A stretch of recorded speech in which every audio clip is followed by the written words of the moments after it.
Bom, então, aula 9, a gente vai falar sobre estimação por intervalos, né? Ou intervalos de confiança. E aí, a gente vai falar sobre os dois primeiros tipos de intervalo, né? Um intervalo de confiança para média, mas no caso em que o desvio padrão é conhecido. Esse é um caso meramente teórico, tá? Porque a gente nunca vai conhecer o desvio. E o caso em que o desvio é desconhecido, que já é um caso mais complicado, mas a gente vê o caso do desvio padrão conhecido porque ele é mais fácil, né? Então ele dá uma noção melhor, né? Dá uma, como posso dizer, ele é mais simples de entender o procedimento. Então eu acho que faz sentido falar do desvio primeiro, conhecido, e depois falar do caso em que o desvio é desconhecido. Tá? Bom, então, antes de falar sobre intervalos, né, essa parte da matéria, ela trata de estimação por intervalos, né? Então, a gente estava falando de estimação com foco na média, na aula passada. Nesse inicinho da aula, a gente vai falar sobre estimação da variância, né? A gente falou muito de x-barra, né? Que x-barra é um estimador para MI, que é a média populacional. Então, aqui a gente vai falar sobre o estimador da variância. Aqui não deveria ter esse izinho. Então, lembra lá, né? Qual era a definição de variância teórica de uma variável aleatória, que a gente vai chamar de variância populacional. A variância populacional é var de x, em que x é variável aleatória. E qual é a definição da variância? Bom, a variância é o que se espera para o quadrado da distância entre x e a sua média, tá bom? Então, é o valor esperado de x menos a sua média ao quadrado, né? Lembrando que a média de x é o E de x. Então, esse cara aqui a gente convenciona chamar de μ, né? Que é a média populacional. Então, ele é o que se espera para o quadrado da distância entre x e a média. Isso aqui a gente já tinha visto. Então, qual é o objetivo, né? Isso aqui, essa quantidade, em geral, ela vai ser desconhecida, tá? Ela só vai ser conhecida se a distribuição de x for conhecida. Então, até agora, a gente estava trabalhando sempre com... antes de falar de estimadores, né, a gente estava trabalhando sempre com coisas do tipo, a x tem distribuição normal, média 4 e variância 5. Só que eu não sei isso, né? Como é que eu sei qual é a média da população toda? Como é que eu sei qual é a variância da população toda? Em geral, eu não sei esses valores, né, na vida real, só nos exercícios. Então, esse segundo valor é essa variância aqui, no caso da normal, tá? No caso da normal, esse valor equivaleria ao 5. Mas eu não sei que é 5, entendeu? Eu não sei esse valor na teoria, então eu preciso estimar essa variância. Então, como eu posso fazer para estimar a variância? Eu posso usar um raciocínio similar ao que eu usei para quando transplantei de média populacional para média amostral. Eu substituí, né, quando eu fiz a estimação, substituía, eu trocava E de x por x barra, certo? Isso aqui não é igual, mas eu vou botar esse sinal aqui. Ó. Eu usava x barra para estimar o valor esperado de x. E eu vou fazer, então, um análogo aqui, tá?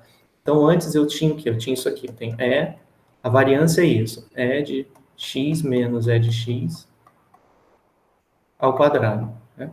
Como essa parte aqui, eu nem vou usar igualdade para não confundir, porque não é igual. Então, vou usar essa setinha aqui, tá? Então, como o E de x eu não conheço, esse é o primeiro obstáculo, né? O E de x é esse valor aqui, no caso da normal. E esse cara é desconhecido, não sei quem é na vida real. Então, para conseguir calcular, eu tenho que trocar isso, né? Esse aqui eu vou trocar por x barra. Então, eu vou escrever assim, ó, E de x menos x barra ao quadrado. Tudo bem? Eu só troquei uma quantidade que eu não sei estimar, eu não sei calcular, por um estimador. E a gente viu na aula passada que faz sentido esse estimador para estimar o valor esperado. Agora, o que eu vou fazer? Eu tenho outro valor esperado aqui fora, que eu também não sei calcular, tá?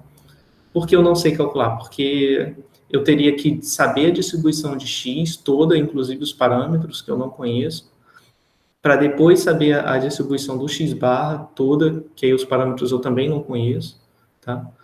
E depois calcular o valor esperado. Então, eu não sei essa quantidade, eu não sei calcular quanto que é esse valor esperado do final. Mas eu posso fazer algo similar, tá? Lembrando que o que é x bar? X bar é 1 sobre n somatório de xi. Se eu tivesse, aí eu vou fazer aqui com outra cor. Se eu tivesse y barra seria 1 sobre n somatório de yi, né? Aqui o i vai de 1 até n. E se eu tivesse, sei lá, vou fazer assim, ó, y menos 3 ao quadrado. Se eu colocar uma barra em cima, eu estou fazendo o quê? Eu estou fazendo 1 sobre n somatório. Peraí, deixa eu arrastar mais para cá. Talvez seja melhor explicar assim. Se eu tiver y, né, se eu tiver uma outra variável aleatória y, a média de y é definida assim, 1 sobre n somatório de yi. Aqui, no caso, o que eu quero fazer é calcular a média dessa coisa toda aqui, né? Então, o que eu vou ter que fazer? Eu vou ter que pegar todo mundo da minha amostra e calcular a média dessa quantidade. Então, eu vou tratar isso aqui como se fosse y. Isso aqui seria um y barra, que é 1 sobre n somatório de yi, e indo de 1 até n, tá? Mas quem é o yi? Aqui o y é isso aqui, né? Lembrando que esse cara são os itens da minha população que eu estou mostrando. Então, esse somatório vai ficar 1 sobre n somatório de... Então, eu vou ter uma amostra para o xis, né? Eu vou ter x1, vou ter x2, e assim sucessivamente, até xn, tá? As minhas amostras estão em x. Então, o que eu vou fazer? Eu vou pegar cada uma delas, cada um dos xis, né?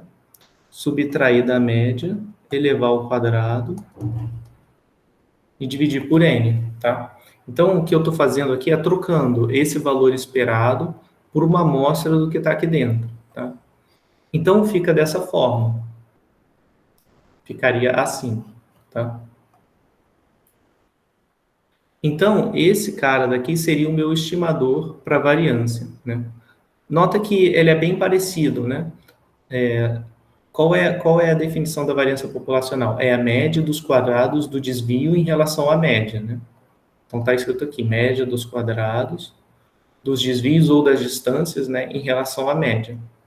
Aí, esse resultado que eu obtive no final é a mesma coisa, não é? Só que agora não é mais média populacional ou média teórica, agora é a média amostral. Vê se não é. É a média das distâncias, não, a média dos quadrados das distâncias entre x e a média. Só que essas médias que eu estou falando não são mais as médias valor esperado, são as médias somatório dividido por n. Tá? Talvez assim até fique mais, pareça mais fácil. Então, um estimador possível para o S para sigma 2 seria esse cara aqui, o S2 asterisco. Somatório indo de 1 até n, de xi menos x barra ao quadrado. Tá? Esse cara é estimador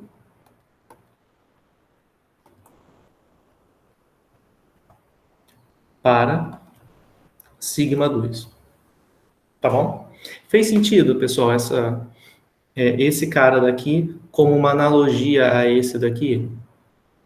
Numa versão amostral? Ou ficou alguma dúvida?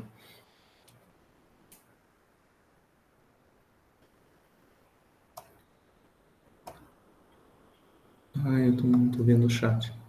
Tá. Bom, então, beleza, é isso, né? Só que, na prática, a gente não vai usar esse estimador aqui. Nota que ele é ligeiramente diferente do que está no slide. A única diferença dele para o do slide é essa divisão por n-1, que aqui eu estava dividindo por n e aqui por n-1. Tá? Então, por isso que eu coloquei aqui, ó, a variância amostral de S2, a gente define a variância amostral S2 como a média, entre aspas, né, dos quadrados das discrepâncias de cada valor com respeito a x bar. Essa média está entre aspas porque eu não estou dividindo por n, eu estou dividindo por n menos 1. Então, ela é quase a média dos quadrados. Tá? Se eu estivesse dividindo por n, seria a média exatamente. E por que a gente faz isso? Né? Por que a gente escolhe dividir por n menos 1 ao invés de dividir por n? O que faria sentido era dividir por n, para você poder falar a média, né? Que é a média dos quadrados das discrepâncias. Né? Então, a razão da divisão por n é porque o estimador S2, eu vou até colocar aqui do lado, o S2,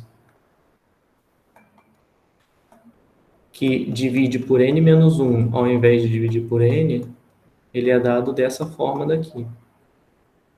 Né? S2 igual a 1 sobre n menos 1, somatório xi menos x bar. Tá? Então, esse estimador, eu tenho dois estimadores, esse e esse. O que acontece é que o S2 ele vai ser não viesado. Ele vai ser não viesado para estimar o sigma 2. E esse cara daqui vai ser viesado, né? E o S2 asterisco vai ser viesado. Então, a gente tem uma escolha. A gente vai escolher ou esse ou esse. Como esse é não viesado, a minha tendência é escolher esse daqui, tá? Então, é isso que está sendo ilustrado, olha, aqui na figura. Então, se eu dividir por n, né, essas barrinhas aqui denotam a distribuição de S2 asterisco, enquanto que esse aqui é a de S2. Então, é só um desenho ilustrativo, tá? Então, vê que o S2 asterisco, ele não está centrado ao redor do verdadeiro valor, né? O verdadeiro valor está aqui, um pouquinho mais para a esquerda, tá? Enquanto que o S2, não, o S2 ele está centrado no valor que ele quer estimar. Então, o S2 ele é um estimador melhor do que o S2 asterisco, tá? Então, a gente vai sempre que estiver estimando o desvio, a gente vai usar esse cara daqui, tá? Ele não vai ser muito diferente desse, ainda mais se o n for grande. Se o n for muito grande, por exemplo, 1000, sei lá, não faz muita diferença. Se dividir um número por 1000 ou dividir por 999, vai dar muito parecido, tá? Então, mas, em geral, a gente prefere ele por essa questão de não ser viesado, tá?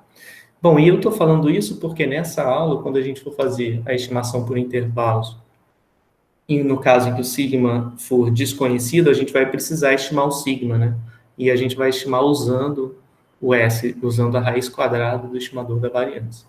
Mas a gente vai ver mais à frente. Tá bom? Até aqui, alguma dúvida? Não, professor. Pelo menos eu. Tá, beleza.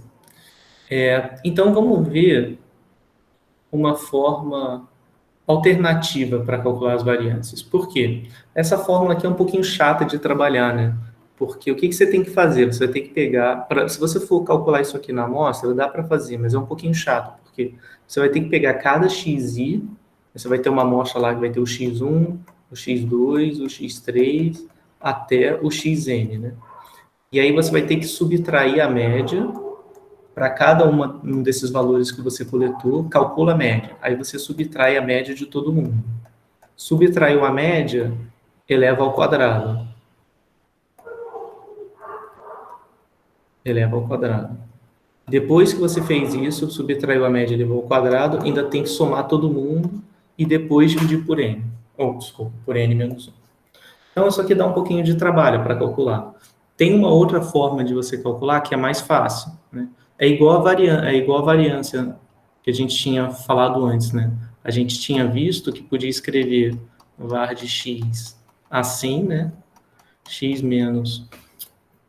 Desculpa. X menos e de x ao quadrado. Isso aqui daria... A gente também viu que tinha essa forma de calcular. Né? E que essa forma daqui era mais fácil. Essa daqui da direita. Então, vai ter uma coisa análoga para o estimador das variâncias, tá? Que é a seguinte. Aí eu coloquei aqui o desenvolvimento. Está comprido, mas só está comprido porque eu não pulei nenhuma etapa. Então, vamos ver. De cada igualdade dessa daqui, uma para outra, tem pouca coisa que mudou. Então, vamos ver se faz sentido, tá? Então, o S2 ele é definido como dessa forma daqui, que é o que eu passei para o slide, né? Somatório de xi menos x barra ao quadrado dividido por n menos 1. Aí, esse quadrado, ele tá dentro do somatório, né? Então, esse quadrado aqui, ele se decompõe como o quadrado do primeiro, menos 2 vezes o primeiro multiplicado pelo segundo, mais o quadrado do segundo, né? Lá das funções quadráticas, né? Das formas quadráticas que a gente vê na escola. Então, aqui, o que a gente vai fazer? Beleza, isso aqui dentro do somatório, né? Agora, esse somatório aqui, ele é aplicado em cada termo, né? Porque eu vou ter que somar isso, mais isso, né? Em i. Então, essa soma, ela vai ficar decomposta. Ela vai ficar decomposta no esse somatório, ele vem para cá e vem para cá. Então, vai dar somatório de xi ao quadrado, esse é o primeiro termo, menos somatório do segundo termo, que é 2 vezes xi vezes x barra, aí aqui eu só troquei a ordem, tá? Ao invés de ser xi vezes x barra, eu coloquei x barra vezes xi, mas dá a mesma coisa, porque eu só estou trocando a ordem do produto. E o último termo vai dar o somatório, quando i vai de 1 até n, de x barra ao quadrado, tá bom?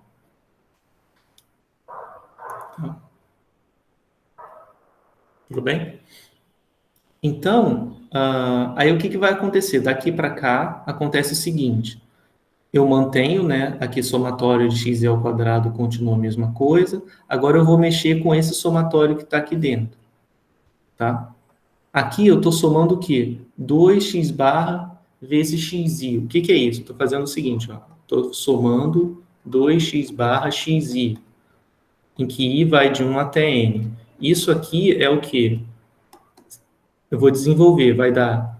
Eu vou pegar aqui esses termos e vou trocar o xi, o x1, o x2 e assim sucessivamente eu somar todo mundo. Então, o primeiro termo, o i é igual a 1, o segundo termo, o i é igual a 2, o terceiro termo, o i é igual a 3, e assim sucessivamente até o último termo em que o i é igual a n.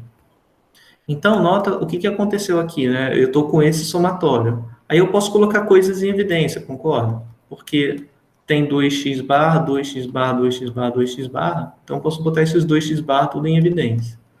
2x barra que multiplica x1 mais x2 mais xn, não é isso? Ah, beleza. Então, agora, se eu converter isso na linguagem de somatório, de volta para somatório, o que eu vou fazer? Eu vou notar que o somatório ficou aqui só, né? Nessa parte. Então, no final, isso dá 2x barra somatório de xi, concorda? Não é isso?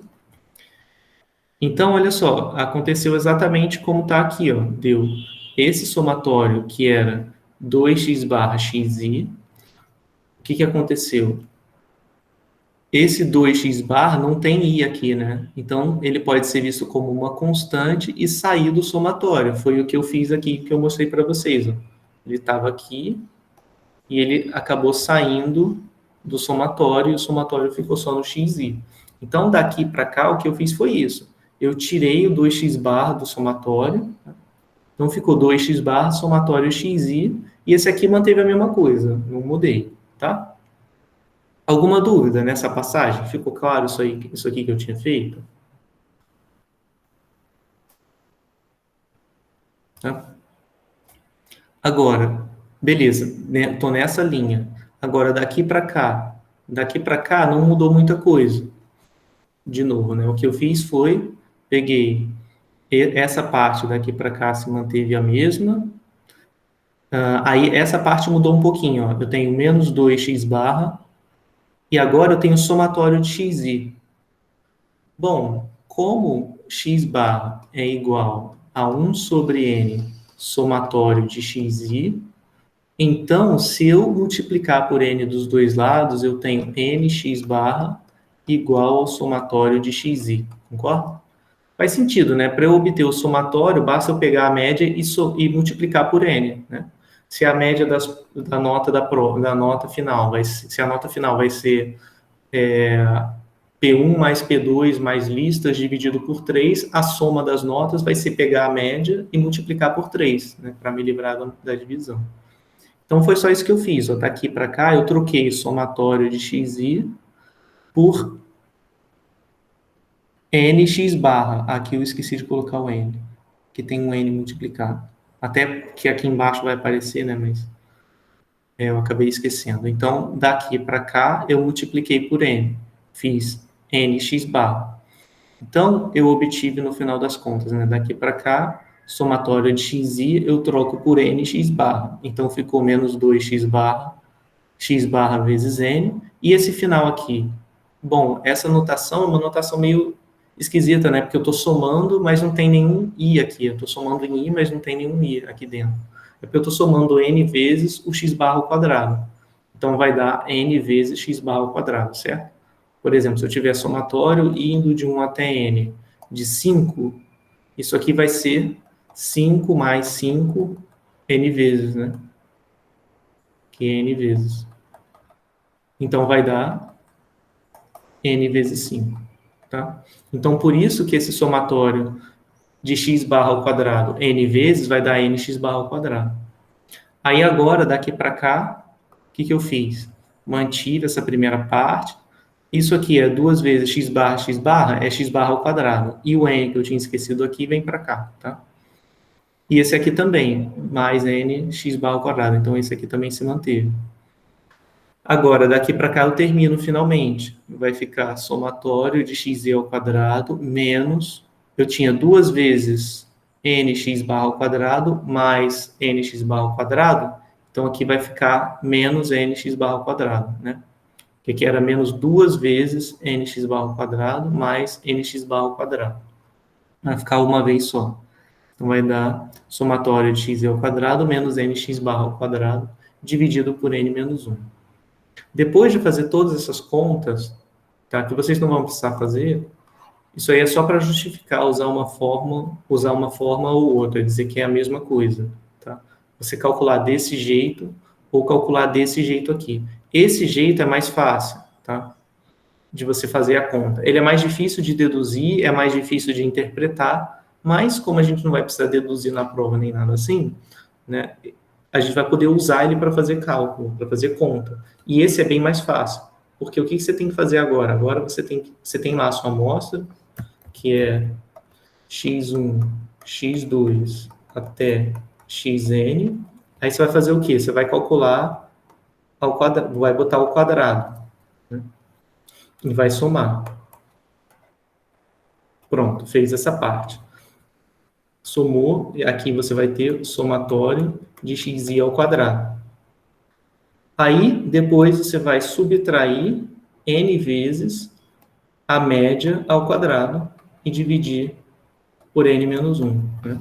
Então, isso aqui é mais fácil de fazer do que esse. É mais fácil de fazer porque você não tem que ficar subtraindo x barra de todo mundo. Né? Essa parte aqui, ela dá muito mais trabalho. Se você for fazer na calculadora, por exemplo, se for fazendo isso aqui, vai demorar muito tempo. Tá? Em geral, essa fórmula é muito mais fácil de você usar na prática. Basta você pegar todos os pontos e elevar ao quadrado, somar todo mundo, e depois subtrair n vezes x barra ao quadrado, e depois dividir por n menos 1. Tá bom? Alguma dúvida nessas passagens? Ficou alguma passagem confusa? Alguma coisa que vocês não tenham entendido? E, sei lá, eu consigo imaginar que talvez para vocês essa notação de somatório aqui assim não seja muito comum, né? Sei lá, a gente aqui o pessoal da estatística já está habituado a olhar isso, né? Mas não sei, não sei se vocês costumam ver esse tipo de notação. Mas, enfim, tentei fazer de um jeito aqui que ficasse claro quais são todas as passagens. Ficou alguma dúvida?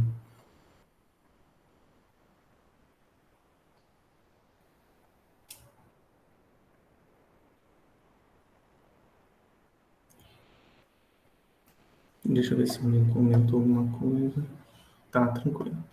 Bom, beleza. Então, vamos lá, vamos prosseguir. Então, beleza.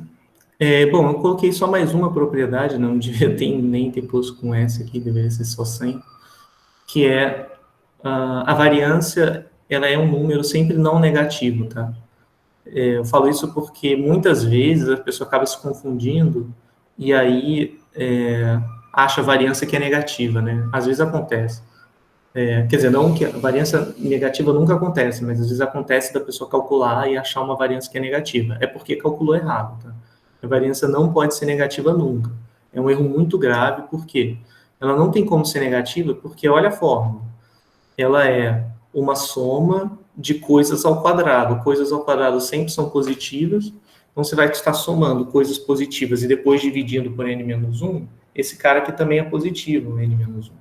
Tá? Você não vai ter uma amostra de tamanho 1, por exemplo. É o único caso em que isso aqui não daria certo. E se o n for 1, você está dividindo por 0, mas ninguém colhe amostras de tamanho 1. Então, tudo bem fazer essa divisão por n-1. Tá? Então, a variância sempre é maior ou igual a zero, sempre. A variância negativa é um erro muito grave. Tá? A variância, às vezes as pessoas acham variância negativa quando usa essa fórmula aqui, porque usa errado. Uma coisa que o pessoal que faz muito é ler esse somatório errado. A pessoa acha que ela tem que somar o xis e depois elevar ao quadrado, tá? O que não é verdade. Ela tem que somar o xis ao quadrado, tá? E se você somar o xis e depois elevar ao quadrado, isso aqui provavelmente vai dar negativo, tá? Então, essa é uma razão de erro que acontece muito em prova, em exercício, tá? Da mesma forma que a gente não pode achar probabilidade maior do que 1 ou menor do que 0, e ainda assim acaba acontecendo nas contas, né? A gente também não pode achar variância negativa. Então, estou só reforçando isso aí com vocês, tá bom? Bom, então tudo bem, pessoal. Aí eu tinha variância, isso daí é o que eu queria mostrar para vocês, de variância amostral, tá? Depois, mais à frente, a gente vai fazer... A gente já pode fazer o exemplo aqui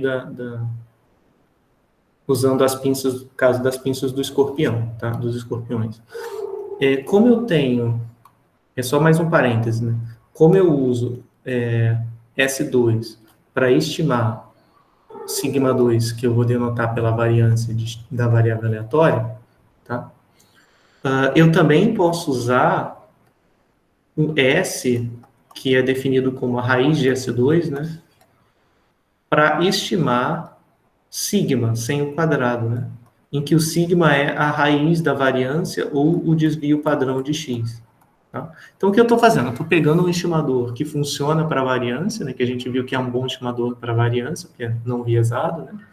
E eu vou pegar esse estimador e vou calcular a raiz quadrada dele, e isso vai me dar o estimador para o desvio padrão. Então, aqui eu tenho estimador da variância, né, ou variância amostral, e aqui eu tenho estimador do desvio padrão, ou seja, desvio padrão amostral, tá? Então, ó, vamos fazer um exemplo aqui usando as pinças dos escorpiões, né? Então, suponha que eu tenho esses dados. Eu tenho 1, 2, 3, 4, 5, 10 observações, tá? Para calcular a média da amostra, muito fácil, né? Só somar todo mundo, e esse x aqui tinha que ser maiúsculo. Só somar todo mundo e dividir por n. Isso aqui é um estimador para mim, tá? E o desvio padrão da amostra, eu tenho que calcular essa quantidade aqui. Eu vou escrever solto, porque fica maior. Eu tenho que calcular. Se eu quiser estimar o desvio padrão da população, eu uso o desvio padrão amostral, que é isso aqui. Esse cara é o desvio padrão amostral.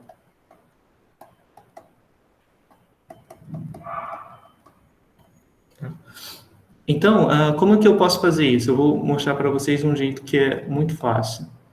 Eu não consigo. Será que eu consigo selecionar por aqui? Tá, vou fazer o seguinte. Se vocês estiverem com R aberto, aproveita para abrir ele, por favor. Porque aí eu vou mostrar uma coisa aqui para vocês, como é que faz essas contas no R.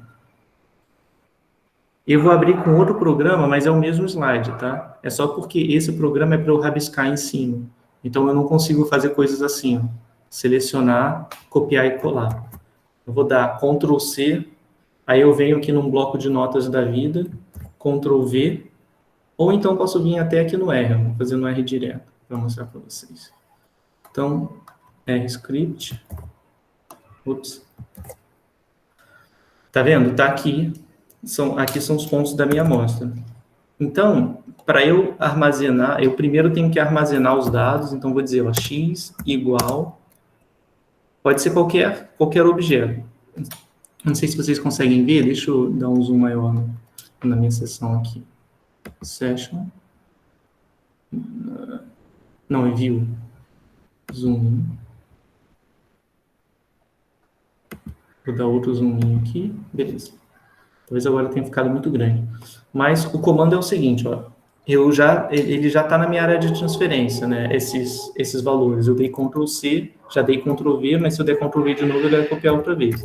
Aí eu escrevo, ó, scan, abre e fecha parênteses. Fora do parênteses, né? Quando eu estiver fora do parênteses, eu dou um Enter. Aí notou que ele apareceu o número 1 aqui? Aí, quando ele aparece esse número 1, ele está esperando você enviar os dados. Aí eu vou dar Ctrl V. Aí, beleza, ele já carregou esses dados aí. Como só tenho esses dados, eu acabei, né? Eu vou dar Enter de novo. Aí ele me avisou, olha, li 10 itens. Beleza, então ele já leu os itens. Se eu apertar X e der Enter, ele vai colocar para mim todos os valores que tinha na minha amostra. Vocês conseguiram fazer até aí, até essa parte?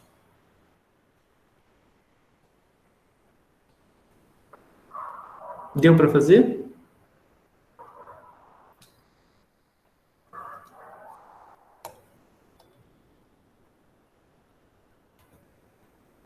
Professor, eu não tô com o R aberto porque o meu computador deu ruim, mas eu tô acompanhando aqui. Tá bom, tá bom. Dá para fazer na calculadora também, tá? Quando tiver prova, avaliação, coisa assim, eu vou dar os somatórios. Mas eu só estou mostrando como é que faz aqui, como é mais fácil. Aí agora, eu tenho x, que é um objeto. Eu posso fazer contas com x, ó. Eu posso pegar x e somar 1. Nota que ele fez, ele pegou todos os valores de x e somou 1, né? 49,2, 50,3, 51,1, né? Então, eu posso fazer várias contas. Eu posso pegar aqui, ó, por exemplo, eu posso usar a função média, que é min, abre e fecha parênteses, e eu coloco x lá dentro. Então, média de x, 48,2. Então, ele já calculou para mim a média, né? Não sei por que... Eu acho que eu coloquei errado aqui no gabarito, aqui nessas contas. Deixa eu ver se eu copiei certo. 48, 49, 50, 48, 49, 50, 46. Não tem como ter dado 45, porque a maioria dos valores são bem acima de 45. Eu acho que eu devo ter copiado de outro lugar e veio essa média estranha. Ou então eu troquei as coisas dos escorpiões aqui. Eu também posso fazer o desvio padrão, que é SD de X. SD porque é Standard Deviation, né? Desvio padrão, 1.7. Nossa, então deu bem diferente do que está escrito nos slides. Deixa eu ver se eu copiei errado de algum lugar.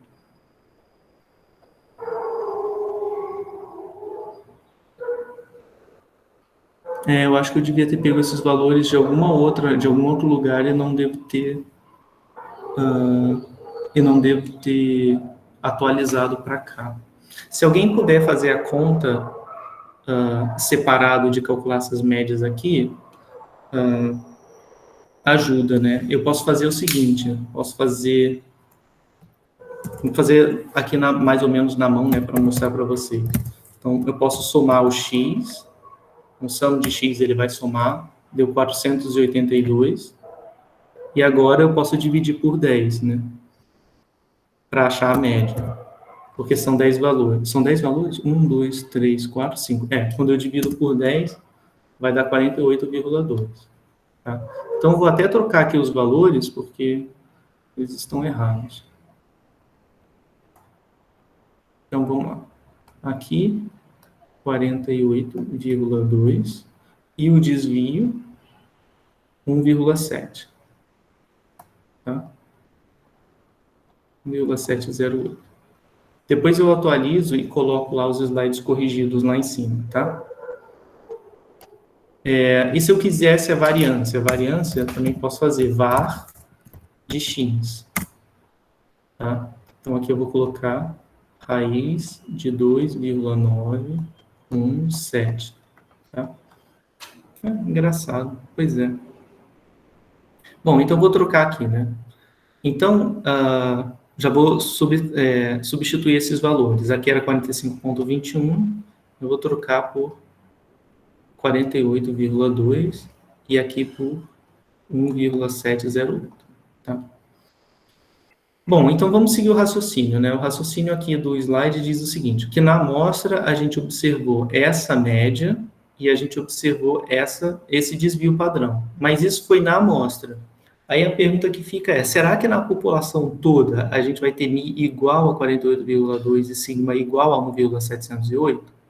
Bom, com certeza não, né? Porque se eu colhesse outra amostra, eu ia achar outro valor para x barra e outro valor para essa, tá? Então, enfim, a gente tem que sempre reconhecer, né? Esses valores não são iguais aos valores populacionais, mas a gente acredita que devem estar, de certa forma, próximos, né? O valor dos estimadores devem estar próximo dos valores do verdadeiro parâmetro. Então, o que a gente vai fazer agora é definir um pouco essa noção de proximidade. A gente vai achar intervalos que, com alta probabilidade, vão conter o verdadeiro valor da média populacional, por exemplo. Na aula de hoje, a gente vai focar em estimadores para a média populacional, tá bom? Porque a gente reconhece que a média amostral que a gente obteve não vai ser igual à média populacional. Então, a gente precisa de uma medida de incerteza, tá? Associada à estimação. Não é só pegar o x barra que eu calculei e falar assim, eu estimo que Mi é igual a 48,2. Não. Eu tenho que sempre reportar alguma medida de incerteza associada a essa estimativa. E é isso que a gente vai fazer na aula. Então, a motivação para a aula de hoje vai ser a seguinte. A gente vai falar sobre, de novo, né, o comprimento das garras, que deveria ser pinça, né?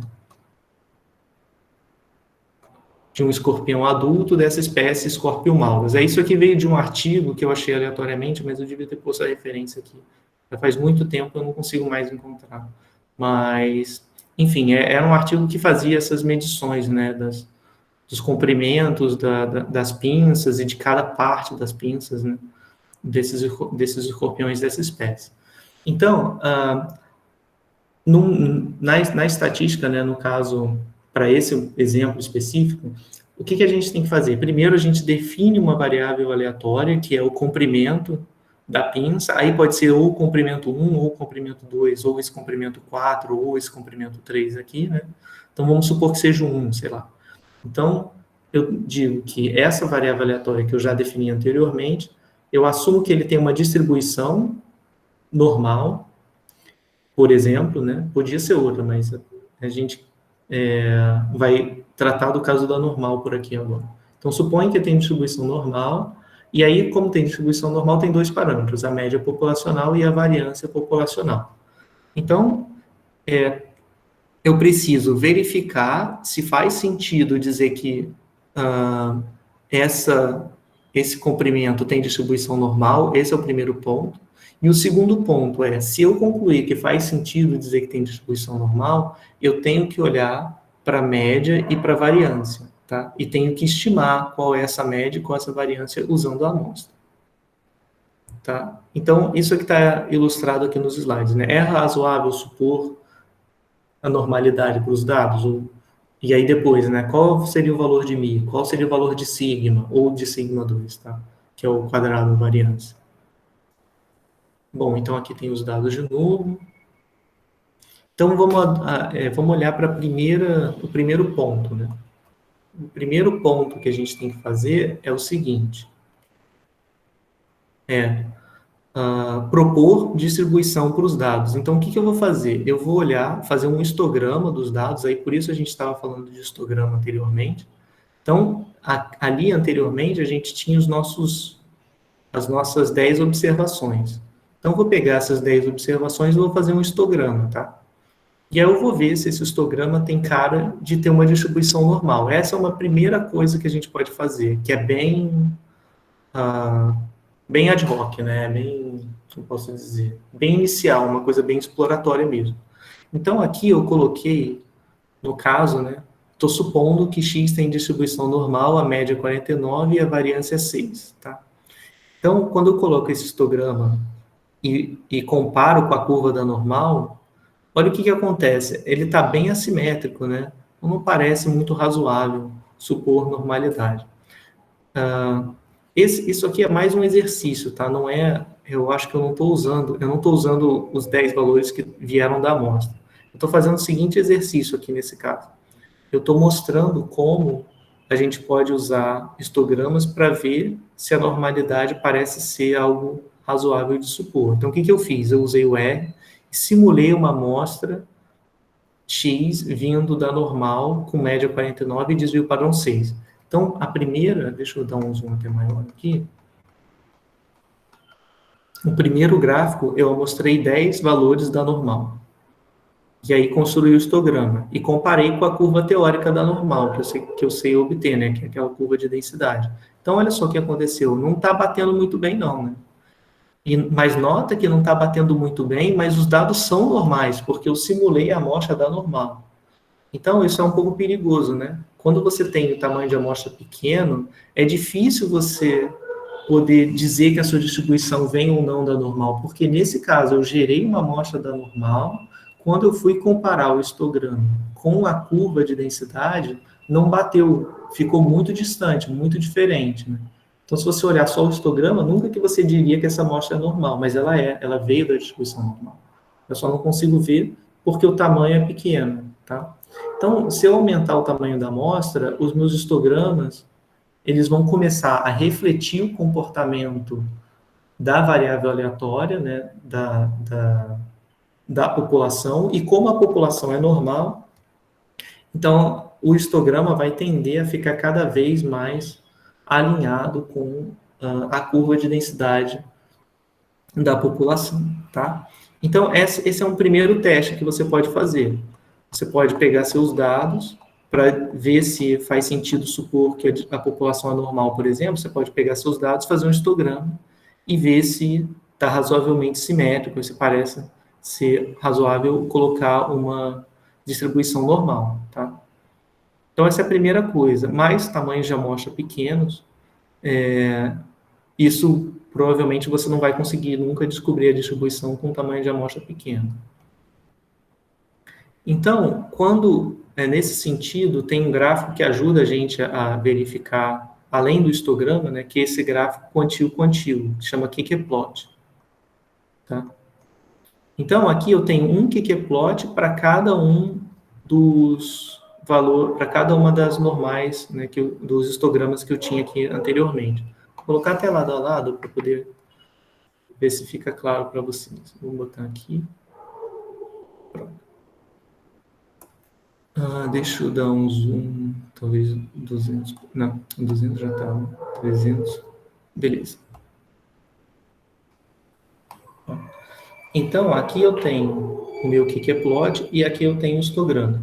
Então, o que é esse gráfico aqui, esse qqplot? Ele é um gráfico que tem vários pontinhos, né? Cada ponto desse é um quantio. Então, anota aqui, ó, quantio teórico e aqui quantio amostral. Vou fazer o contrário, vou deixar assim. E aqui eu vou, para poder rabiscar, né? Então, aqui eu tenho quantis teóricos e aqui eu tenho quantis amostrais, tá? Então, teóricos, amostrais. Como assim, teórico e amostral?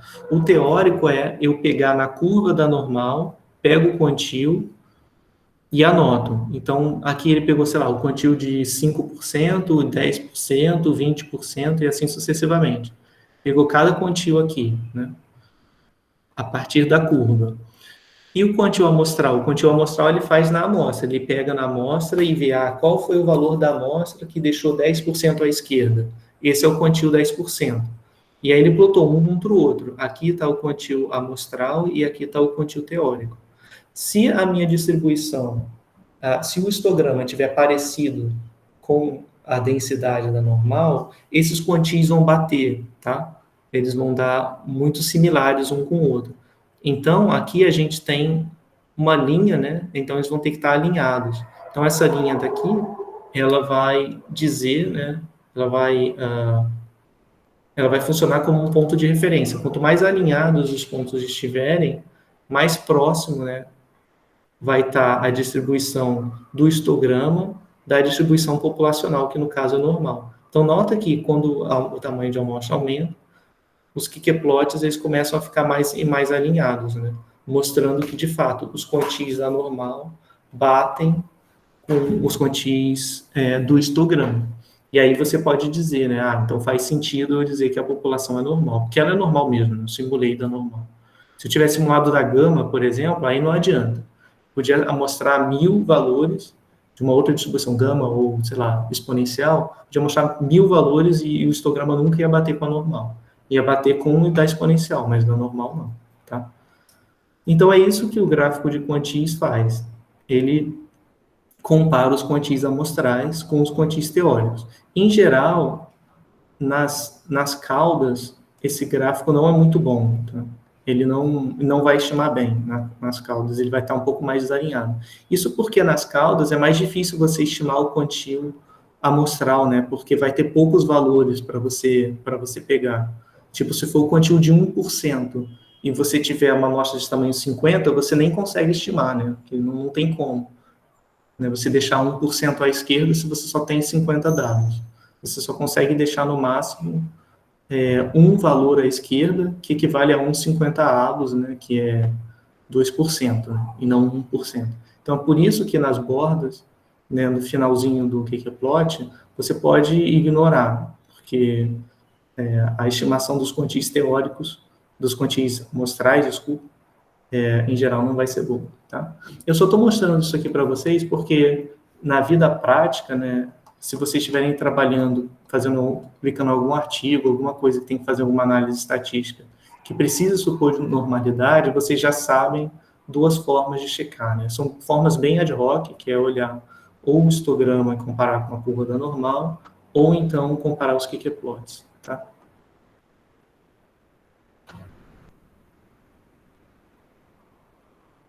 Aí aqui o que eu fiz de fato foi, eu usei a distribuição que eu tinha mostrado para vocês anteriormente, aqueles valores lá das pinças dos escorpiões, e plotei o histograma, né?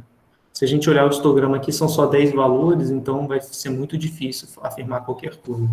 Quando eu comparo o que é plot, eles estão razoavelmente alinhados, mas mesmo assim, eu preciso tomar cuidado quando estiver falando de normalidade para esses dados que são tão, não posso dizer, que é tão pouco, né, 10 observações só. Tá? Alguma pergunta, pessoal, até aí?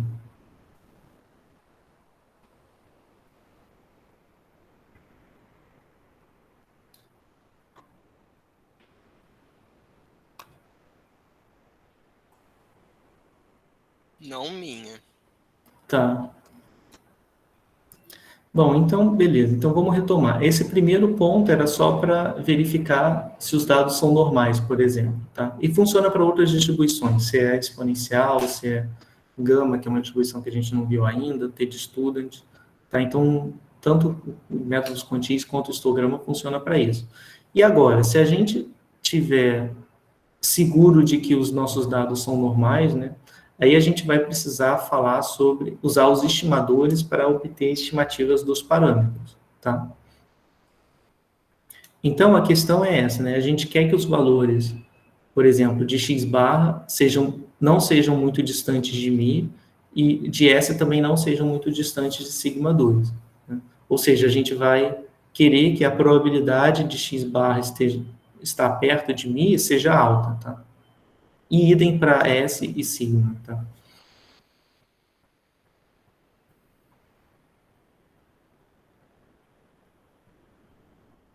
Ah,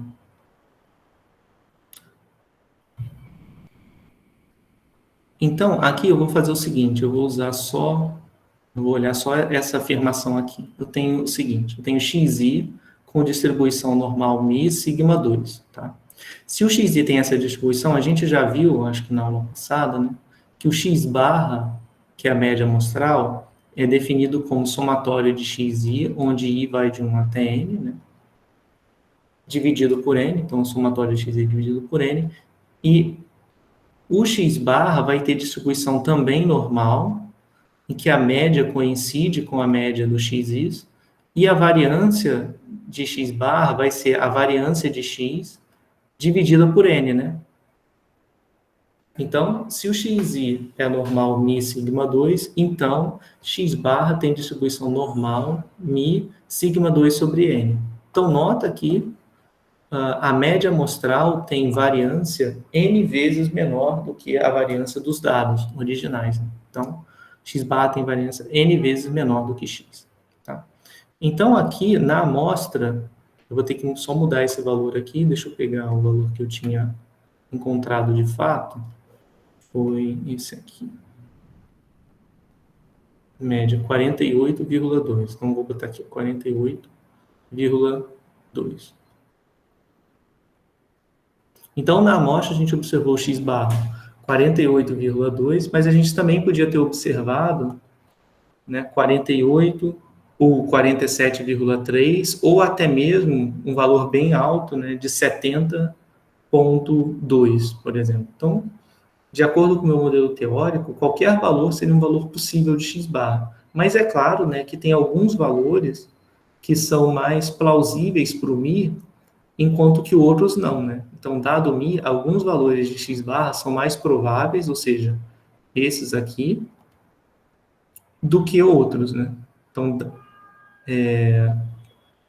Então, o que acontece? É o mi que dita quem são os valores plausíveis para x barra, tá? Então, o que acontece? Aqui eu tenho o seguinte gráfico, era isso que eu queria mostrar.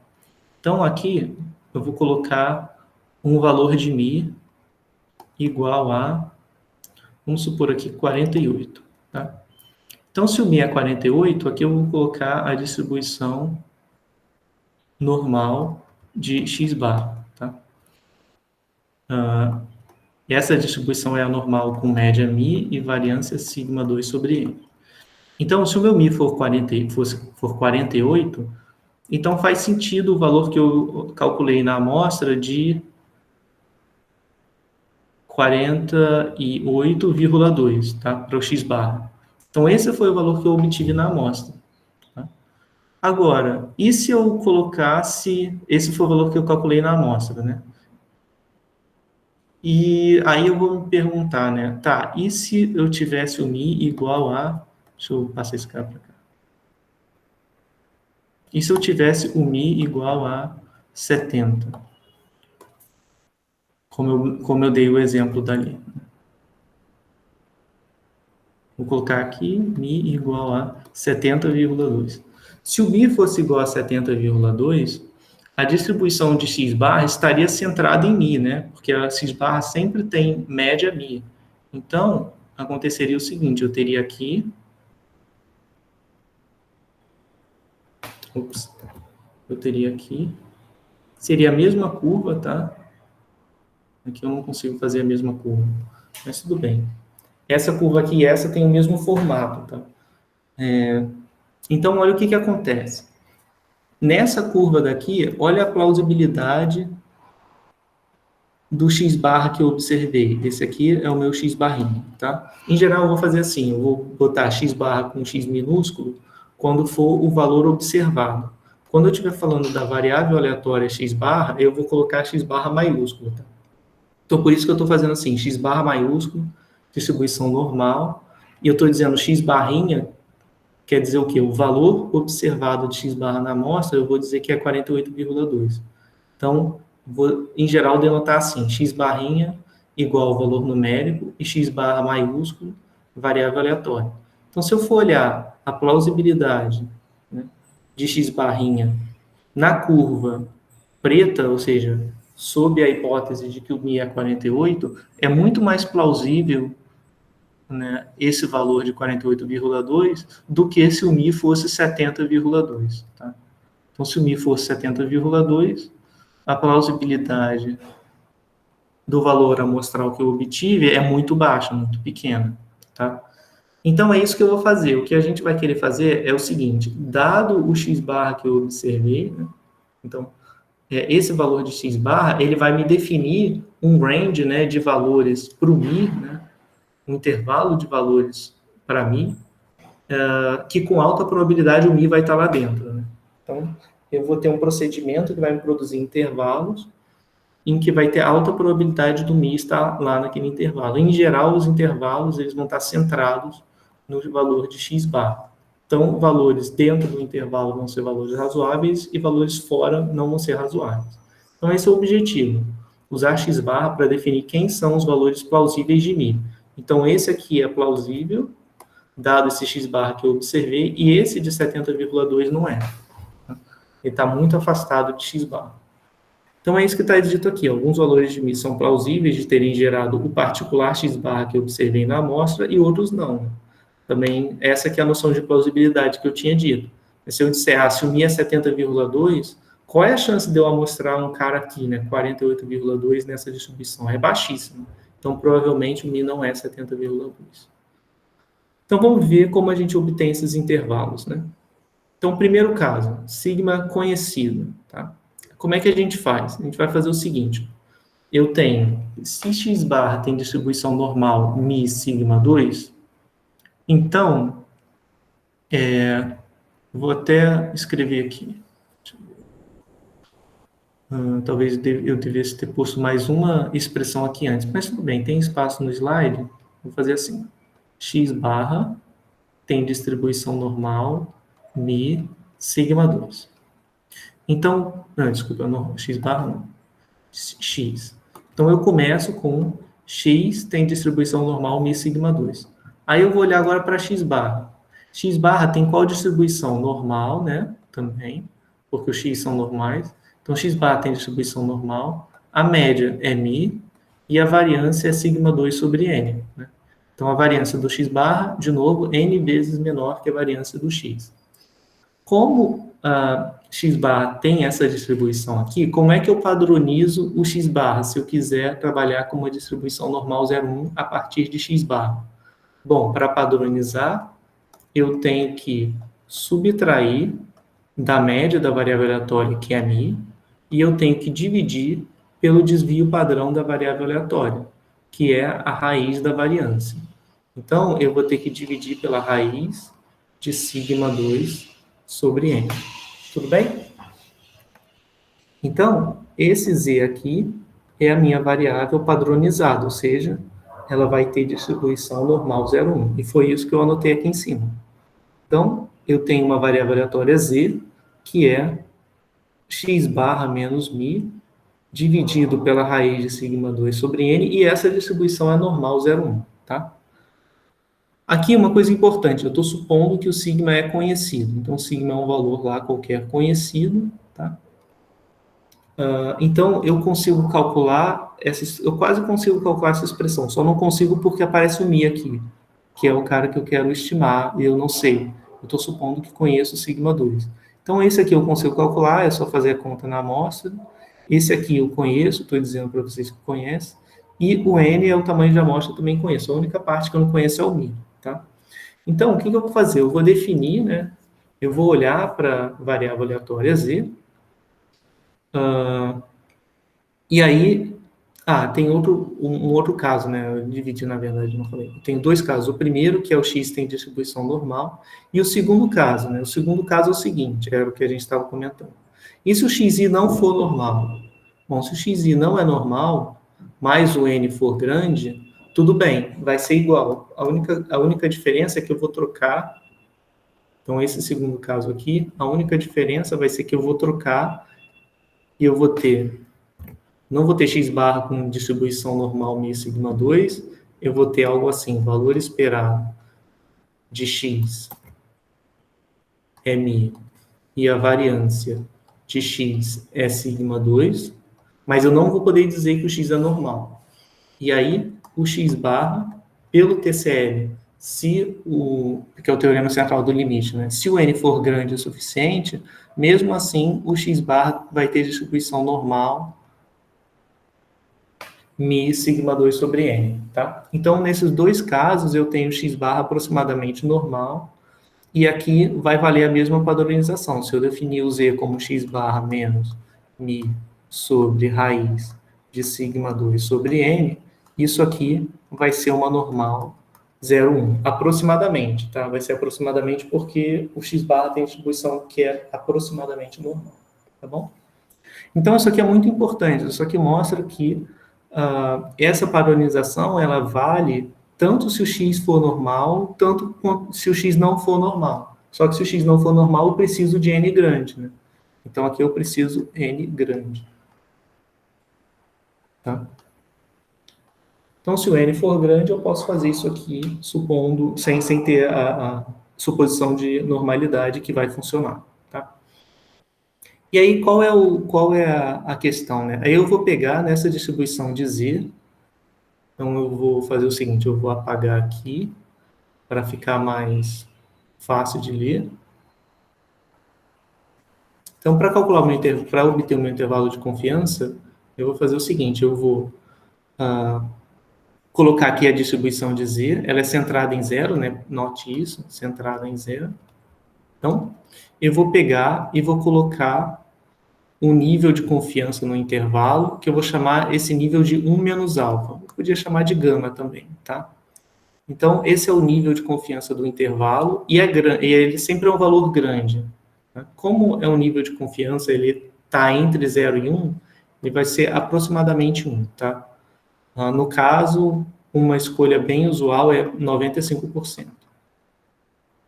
Então, a gente pega 95% de confiança e associa ao intervalo. Aí, o que a gente vai fazer? A gente vai colocar aqui no meio 95% de probabilidade.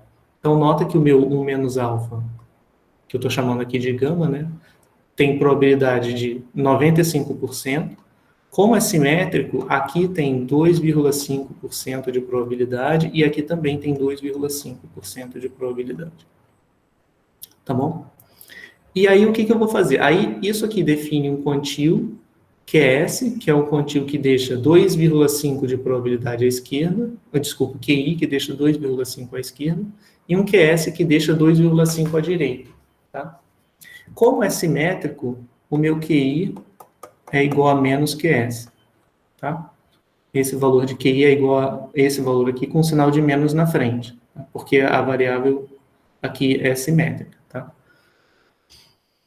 Bom, e esse QS? Como é que eu obtenho esse valor de QS aqui? Bom, é fácil, né?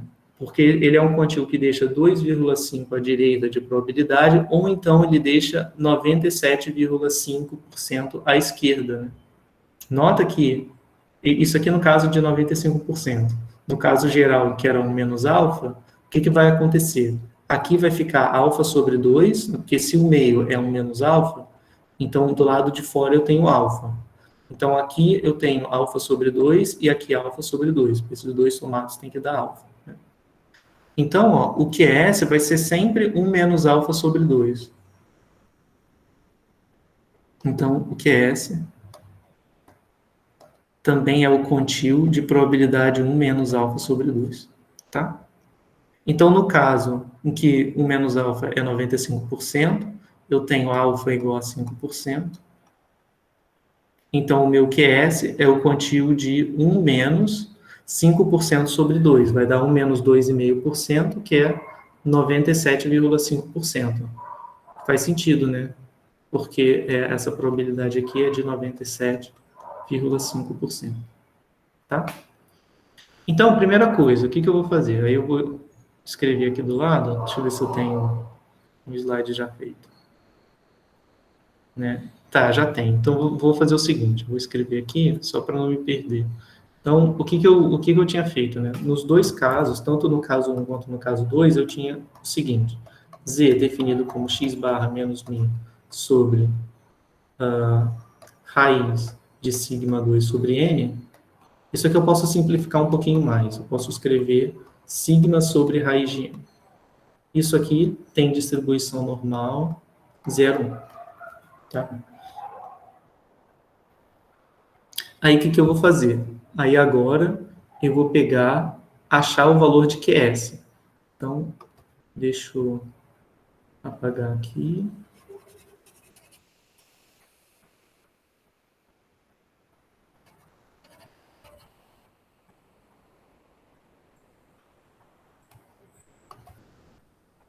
Né, com o valor de 95%, o QS deixa 97,5% à direita na distribuição normal 0,1.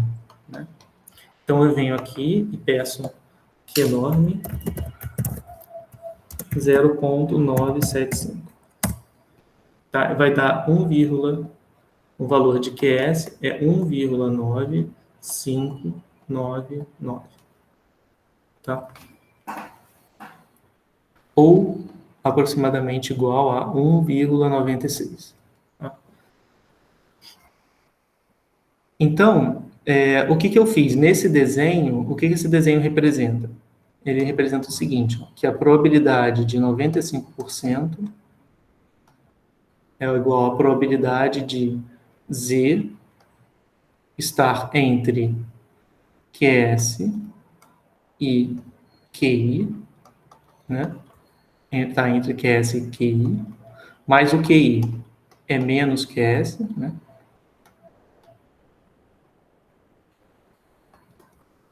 QI é menos o QS com sinal de menos na frente. E aí eu vou colocar, aí agora eu já obtive o valor de QS, né? Eu vim aqui no R e anotei, QS é 1,9599. Então isso aqui é P de menos 1,9599, ou vou colocar aqui 96. Aqui aproximadamente, Z entre menos 1, ou mais 1,96. Aí agora eu vou escrever quem é o Z, né? O Z é isso aqui, então vai dar menos 1,96, menor do que x barra menos μ, sobre sigma dividido por raiz de n.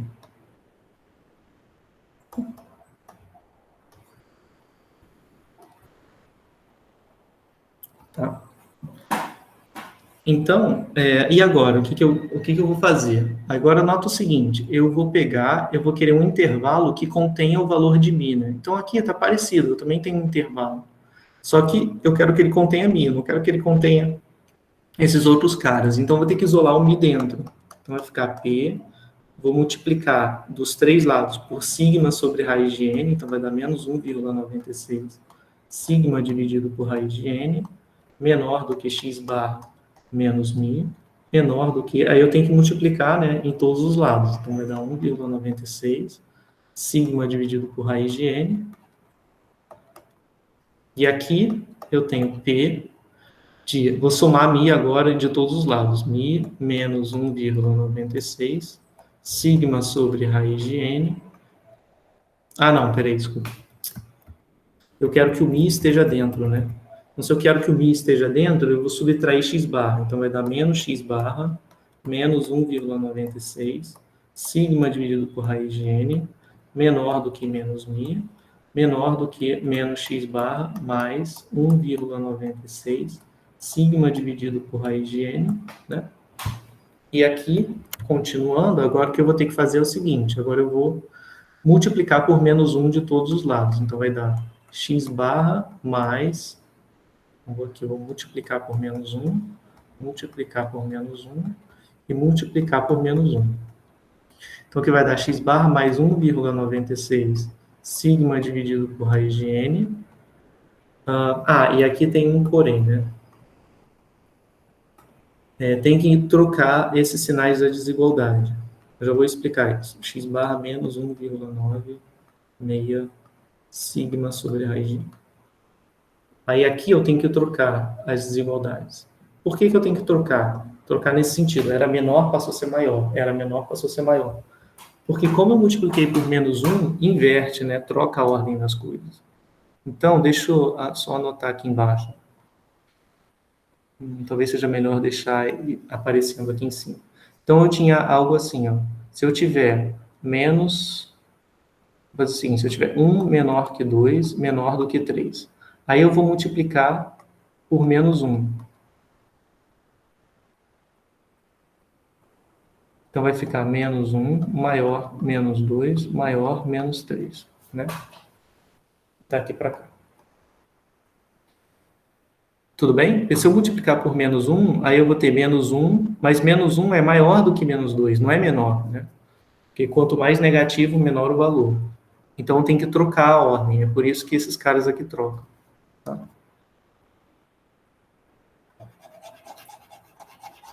Agora, agora o que aconteceu, né? Nota que eu só vou trocar, porque eu gosto de botar o menor valor do lado esquerdo, tá?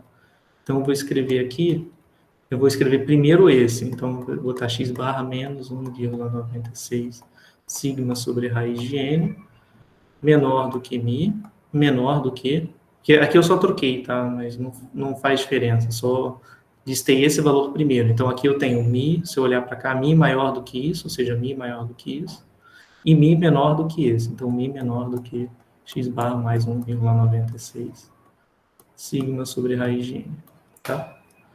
Ah, então, olha só o que aconteceu, né? Isso aqui quer dizer o quê? X barra está entre esses dois valores, ou seja, quer dizer que mi pertence ao intervalo x barra menos 1,96 sigma dividido por raiz de n, e x barra mais 1,96 que multiplica sigma sobre raiz de n. Não é isso? Então, mi está entre esses dois valores significa isso. Significa mi pertence ao intervalo. Aqui, como eu botei maior, tecnicamente eu teria que excluir os extremos, né? Mas tudo bem, em termos de probabilidade, tanto faz eu incluir aqui, porque x barra é contínuo, né? No caso normal, então a igualdade não vai fazer nenhuma diferença. Tá? Então, olha só, o que eu fiz, né? Eu coloquei aqui a conta, né? Então, eu só desenvolvi um pouco mais, então, mas é a mesma conta. Eu peguei 1 menos alfa, que é o valor central, é a probabilidade do z tá entre os dois quantis, que estão aqui em cima. E aí eu desenvolvi, eu escrevi quem era o valor de z, coloquei aqui e fiz a conta, tá? E fiz a conta. O QS é o meu 1,96. QS, tá? Então, vamos interpretar o que isso aqui significa, né? Eu encontrei um intervalo que tem esse intervalo aqui, que esse intervalo tem 95% de chance de conter o verdadeiro valor de mi, né? Que a probabilidade de mi pertencer a um intervalo é de 95%. Né? Então, esse é o meu intervalo de confiança. Tá? Eu coloquei ele aqui, ó, a forma geral do intervalo. Né? Então, vê se não coincidiu. Deu x barra menos o valor de QS. Aqui o QS eu calculei e deu 1,96. Vezes raiz de sigma 2, que é sigma, né? Dividido por raiz de n.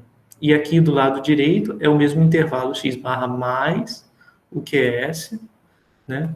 Que multiplica a raiz de sigma 2 sobre n. Tá bom? Então, esse intervalo de confiança aqui, ele vai conter o mi 1 menos alfa por cento das vezes, ou seja, 95 no caso que eu fiz aqui, 95%. Esse valor você fixa, esse 1 menos alfa, por isso que ele é alto. Por isso que eu falei, a gente vai pegar o 1 menos alfa perto de 1. Tá? Por exemplo, 95% de 1 menos alfa igual a 95%. Tá? Porque aí a gente vai ter 95% das vezes o intervalo que eu obtiver vai conter o valor de mi. Tá? Alguém ficou com alguma dúvida nessas contas, em como faz daqui até chegar no intervalo em si? Alguma passagem vocês querem que volte? Ou deu para pegar?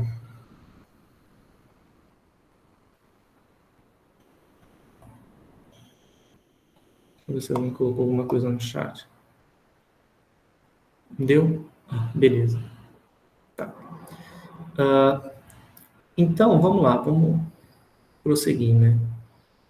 Então, olha só, na amostra... que droga, não vai bater com os valores que estavam lá. Mas tudo bem, deixa eu fazer com esses valores em si, ao invés de mudar lá, porque senão vai ter que mudar tanta coisa. Então tá, na amostra, vamos supor que a gente tenha observado o x barra igual a 45,21 e o S2 igual a 82,30, tá? E aí a gente, por enquanto, vai fingir que o sigma 2 é igual ao S2, tá? Esse S2 é o estimador da variância na amostra. Então, na população, a gente vai supor que coincide, tá? Se a gente fixar O menos alfa igual a 0,95, então o intervalo de confiança que a gente obtém é esse aqui, tá? Então, vamos fazer a conta para ver se não vai coincidir, tá? Então, ó, aqui eu vou fazer o exemplo, né? Então, esse é o meu intervalo de confiança. Eu denoto assim: o intervalo de confiança para mim de 95% de probabilidade é igual a x barra menos 1,96 sigma sobre raiz de n, x barra mais 1,96 sigma dividido por raiz de n. Então, vamos fazer a conta do intervalo de confiança. Então, primeira coisa, tem que substituir o x barra, né? Como é que eu posso fazer? Vou fazer assim, para conseguir acompanhar. Eu vou colocar aqui o valor de x barra igual a 45,21. E o valor de S2 igual a 82,3076. Tá? Então, aqui, agora eu vou pegar o R. Então, aqui vai dar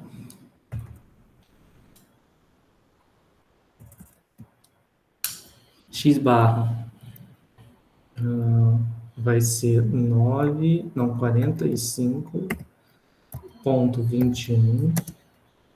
Escrevi 15. 45,21 menos 1,96 vezes sigma, né? Como eu estou dizendo, né, que eu estou supondo, né, que o sigma 2 é igual a S2, tá? Isso aqui é só por suposição.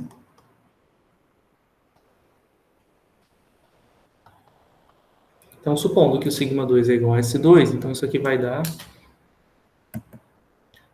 no lugar do sigma, eu vou botar a raiz de S2, SQRT de 82,30 e vou dividir pela raiz de n, SQRT de... aí aqui eu tenho que ver qual é o tamanho de amostra. Eu acho que era 10.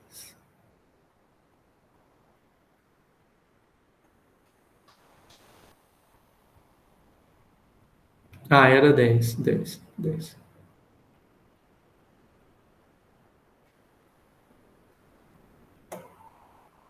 SQRT de 10.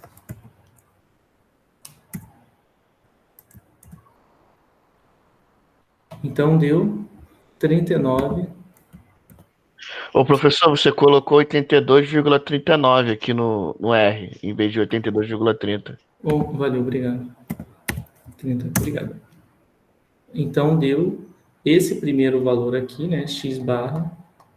Deixa eu ver se eu botei menos ou se eu botei mais. Menos, né? Então, x barra menos 1,96 sigma sobre raiz de n deu 39,5871. Agora eu vou fazer a mesma coisa do outro lado. Só uma dúvida, eu não entendi por que o sigma, ele é feita a raiz quadrada dele. Tá. É porque o sigma é a raiz de S2, né? Então aqui, ó, o S2 é 82. S2 é a variância, tá? E o sigma, o S2 é a variância. E o sigma é a raiz de S2. Aí por isso que eu botei a raiz. Nota, por exemplo, aqui, ó, eu tinha... Deixa eu colocar aqui em cima. Foi daqui, ó, veio da padronização. Para eu padronizar, eu tenho que fazer o quê? Eu tenho que pegar e fazer x barra menos mi dividido por raiz de sigma 2 sobre n, porque é a raiz da variância, né? Para padronizar, eu pego a variável menos a média dividida pelo desvio. Quando eu calculei o desvio, eu calculei raiz de sigma 2 sobre n, então ficou sigma dividido por raiz de n. Aí daí é que veio o sigma, né? Então, o sigma é a raiz do sigma 2, né? Do sigma ao quadrado. E o sigma 2 é a variância. Então, na amostra, o que o exercício o exemplo está me dizendo é que na amostra ele calculou S2 igual a isso. Só que como S2 é a variância, e na verdade aqui eu preciso do desvio padrão, que é o sigma, e não sigma 2, então eu tenho que calcular a raiz quadrada de S2. Então, S é a raiz quadrada de S2, que é a raiz de 82,3076. Tá? Entendi Fez agora, sentido? professor. Obrigada. Fez sentido. Ah, beleza. Então, só para ficar mais claro, né? Então, por suposição, se eu estiver supondo que o sigma 2 é igual a S, S2, né? Então, eu estou supondo também que o sigma é igual a S, né? Se eu tirar a raiz dos dois lados, né, tem que valer isso daí. Tá bom? Ok. Então, ó, deu isso aqui, deu 39,5871 para o valor da esquerda. Para o valor da direita é a mesma coisa, só que aqui é um mais ao invés de ser menos. Tá? Então, deu. Deixa eu voltar para o app para poder copiar para cá. Então, aqui eu fiz a mesma conta, eu copiei e colei, tá? Raiz de 82,30 dividido pela raiz de 10, só que eu fiz com um mais aqui. Então, deu 50,83.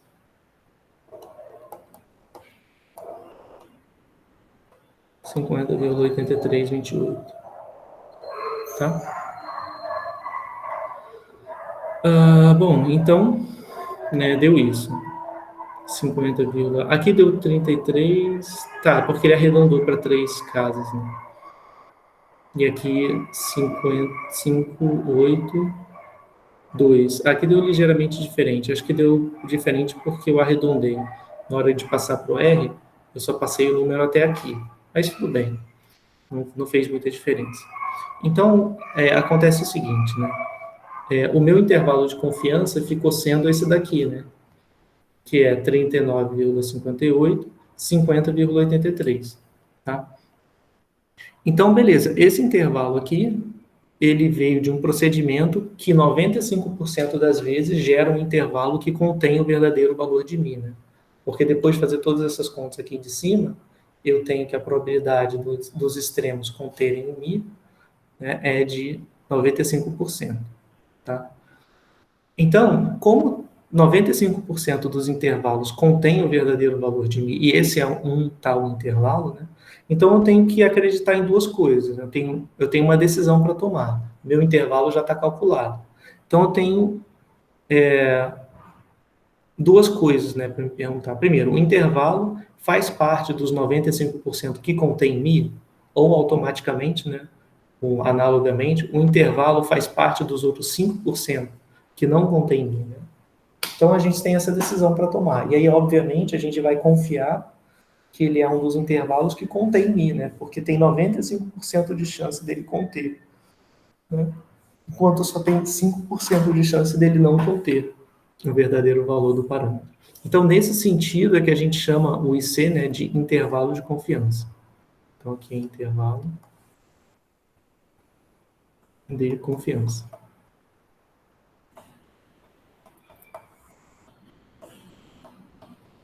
Tá?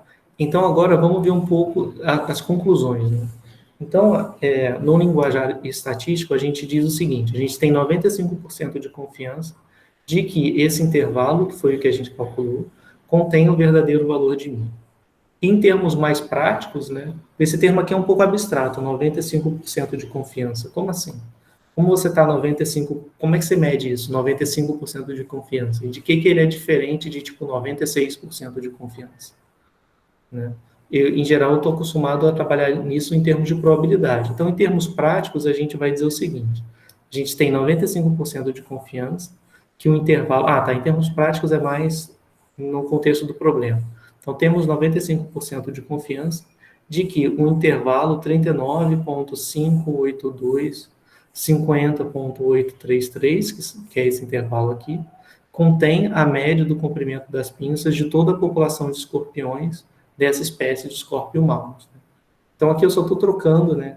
Porque imagino que a pessoa, que aqui na prática, né, você falar em Mi fica um pouco abstrato, então você diz o que o Mi representa. Mi, no caso do nosso exemplo, representa a média do comprimento das pinças de toda a população de escorpiões dessa espécie, Scorpio maus. Tá? E de modo mais completo possível, né? Como é que você interpretaria? Significa o seguinte: 95% dos intervalos de confiança vão conter a média do comprimento das pinças de toda a população de escorpiões dessa espécie. Aí o intervalo que eu obtive na amostra coletada resultou nesse valor, 39 e 50. Então esse pode ser ou não um dos 95% dos intervalos que contém Mi. Então, portanto, temos confiança de que esse intervalo é um daqueles que contém a verdadeira média populacional, ou seja, de que 39,582 é menor do que Mi, que é menor do que 50,833, tá?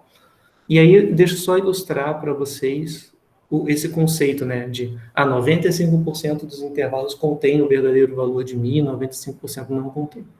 Aí eu peguei essa figura aqui, né, lá do livro do Pagano, eu achei ela bem legal. Ela tem o seguinte, ó, essa linha horizontal, ela representa o verdadeiro valor de Mi, que no caso é 2,11. Aqui são um exercício simulado, então ele simulou dessa normal aqui, que tem média 211, porque aí ele sabe onde é que está o verdadeiro valor da média. E aí o que que acontece? Aqui ele obteve vários intervalos de confiança. Isso aqui foi obtido com a primeira amostra. Então o que que ele fez? Ele gerou uma amostra de todas de tamanho 12, né? Então ele gerou a primeira amostra de tamanho 12. Com essa primeira amostra de tamanho 12, me deu um x barra e deu um valor de S, que ela substituiu no lugar do sigma. Então, deu um valor de sigma, de x barra, um valor de sigma 2, e aí obteve, né, aquele, no caso, nem precisou calcular o S, né, ele supôs que esse cara aqui, 46 ao quadrado, era conhecido. Então, o que ele fez? Ele colocou aqui para cada amostra. Então, primeiro ele gerou uma amostra de tamanho 12, veio esse intervalo. Depois ele gerou outra amostra de tamanho 12, veio esse intervalo. Na terceira amostra, já veio esse intervalo aqui. E esse intervalo não conteve o valor de Mi, né? Se você olhar aqui, tem um espacinho, né? Então tá até marcado com essa bolinha aqui. E ele marcou todos, né? Fez isso várias vezes e marcou. Então, o que que acontece? Dá para ver, né, que alguns intervalos contêm o verdadeiro valor de Mi e outros não. A grande maioria vai conter o verdadeiro valor de Mi, tá? Então, é nesse sentido que a gente fala 95% dos intervalos contêm o valor de Mi. É porque, na verdade, o procedimento foi feito de tal forma que 95% das amostras geram intervalos que contêm o verdadeiro valor de Mi. Tudo bem? Então, eu, sei lá, eu acho esse desenho aqui bem intuitivo, né, do ponto de vista de ilustrar, né, essa questão frequentista dos intervalos de confiança. Então, é um procedimento que vai gerar, e nesse caso ele fez com 95%. Então, vamos... Ficou alguma dúvida nessa interpretação? Acho que eu fiquei tanto tempo falando disso, mas...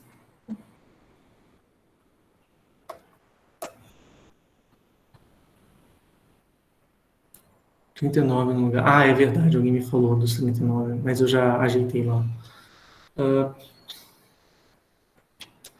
Bom, então, beleza. Vamos fazer mais um exemplo, né? Deixa eu ver se ele já fez com...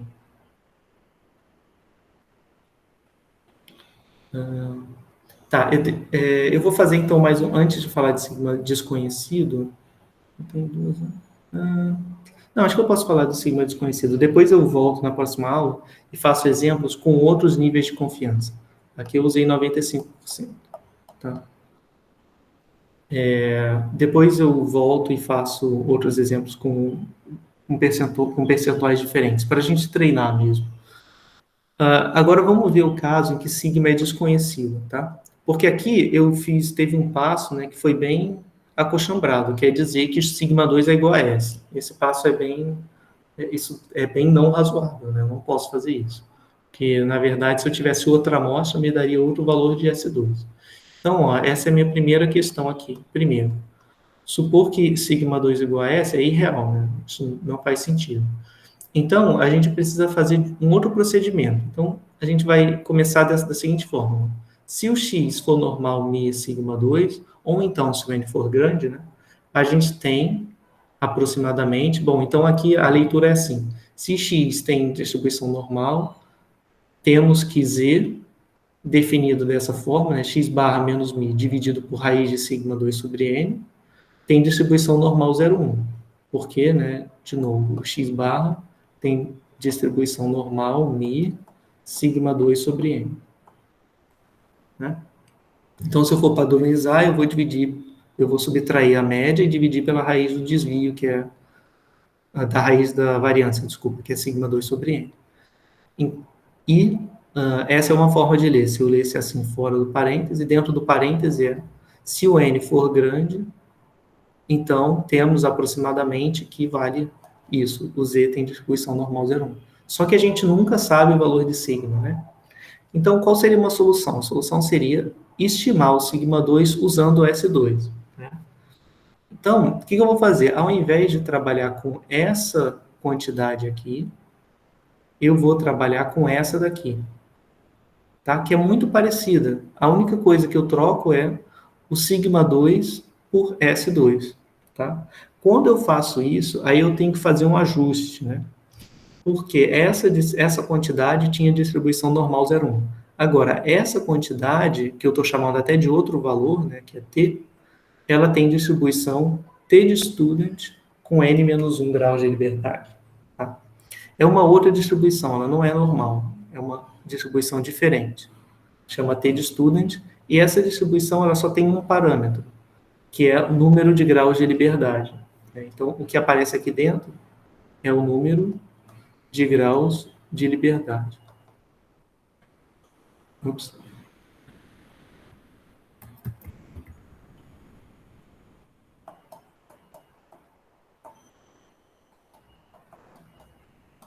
Número de graus de liberdade. Então, bom, essa variável não vai ser mais normal, essa daqui. Ela vai ser t. Então, a variável aleatória t é diferente de z e a sua distribuição deixa de ser normal para ser t de student. E que distribuição é essa, né? Vamos olhar aqui na comparação. Então, aqui eu tenho uma figurinha que compara a normal com a t de student. Então, a t de student ela vai ser simétrica em torno do zero, igual ao normal. O normal também é simétrico em torno do zero. Então, o zero. Só que ela é mais dispersa que a normal. As caudas são mais largas. Como assim mais dispersa? Vamos comparar aqui. Aqui eu tenho com 1 grau de liberdade, 2 graus de liberdade, tá? E quanto maiores os graus de liberdade da t de student, mais ela vai se parecer com a normal 0,1. Então, quanto maior os graus de liberdade. No limite, eu tenho o seguinte, ó, eu tenho isso daqui, ó, a t de student com infinitos graus de liberdade é a mesma coisa que a normal 0,1. Tá? Então, nota só, aqui em preto eu tenho grau de liberdade igual a mais infinito. Então, esse em preto aqui corresponde a t de student com um número de graus de liberdade muito alto, que é a normal, né? É a curva da normal. Então, nota o que acontece. Para todos os outros valores de graus de liberdade, né, as caudas da t estão acima das caudas da normal. Então, isso mostra que a t de student tem dispersão maior do que a normal, tá? E faz sentido isso? Faz, né? Porque o que eu estou fazendo agora? Eu estou pegando aqui essa expressão, eu estou trocando esse cara, que é uma constante, um número, por esse aqui, que é uma variável aleatória, um estimador. Então, ele varia com a amostra. Então, essa quantidade aqui, ela tem duas fontes de aleatoriedade, essa e essa. Enquanto que essa aqui só tem uma, que é o x barra. Então, essa que tem mais aleatoriedade, ela tem mais dispersão, né? Porque tem mais variabilidade dentro dela. Então, quando a gente vê que essa nova estatística tem distribuição t de student, né? Então, faz sentido porque ela está com uma distribuição mais dispersa, né? Olha o caso da t de student com 1 grau de liberdade. Então, ela já está aqui, ó, mais dispersa do que a normal. Se eu tiver 5 graus de liberdade, também é um pouco mais dispersa, porque a cauda fica um pouco acima da cauda da normal. Então, isso veio porque eu estou incluindo mais uma fonte de aleatoriedade, tá, na minha estatística, que é o S2. Então, agora, para poder fazer isso, a gente tem que olhar na tabela da t de student, né? Ou então, a gente pode usar o R para fazer isso. Eu vou usar o R agora, e depois, no início da aula, eu volto para a gente fazer usando a tabela, porque o R é mais rápido. Então, ó, vamos fazer similar ao que a gente estava fazendo antes, tá? Então, aqui, eu vou deduzir meu intervalo. Então, eu tenho o seguinte, ó, eu tenho x barra menos mi dividido por raiz de... Agora eu vou botar S2 sobre N, ao invés de botar sigma 2 sobre N. Isso tem distribuição T com N menos 1 grau de liberdade, né? Então, eu faço o seguinte agora. Eu vou fazer a mesma coisa. Eu vou botar um quantil TI e um quantil TS. De tal forma que a probabilidade de T estar entre TS e TI é a probabilidade de x barra menos mi dividido por S2 sobre N estar entre menos TS e TS. Por quê? Porque esse TI, como é simétrico, né, ele vai ser menos TS. E o TS é quem? É quem deixa 1 menos alfa de probabilidade, 1 menos alfa sobre 2 à esquerda, né? Então, isso aqui seria quantil 1 menos alfa sobre 2 à esquerda. Daqui para cá, tem 1 menos alfa sobre 2, né? Por quê? Porque a direita tem alfa sobre 2, então a esquerda tem 1 menos alfa sobre 2. Aí o que que acontece? Então eu substituo, né? Vem o t para cá, o ti vira menos ts, o ts se mantém. Agora eu vou fazer o seguinte, eu vou fazer multiplicar os dois lados por ts, não, multiplicar os dois lados por, vou fazer assim, x barra menos mi dividido por raiz de S2 sobre N, menor do que TS. Então, aqui eu vou multiplicar dos dois lados por raiz de S2, dos três lados por raiz de S2 sobre N. Então, isso aqui vai ficar... Né? E essa probabilidade é a probabilidade que de estar no meio, né, pela figura, que é 1 menos alfa. Então, isso aqui vai ser P de menos raiz de S2 sobre N, menor do que x barra menos mi, menor do que raiz de S2 sobre N. Esqueci do TS. Tá? Bom, e aí vai ser inteiramente análogo, porque vai ser igual ao que eu fiz lá em cima. Agora eu vou isolar o mi no meio, subtraindo x barra.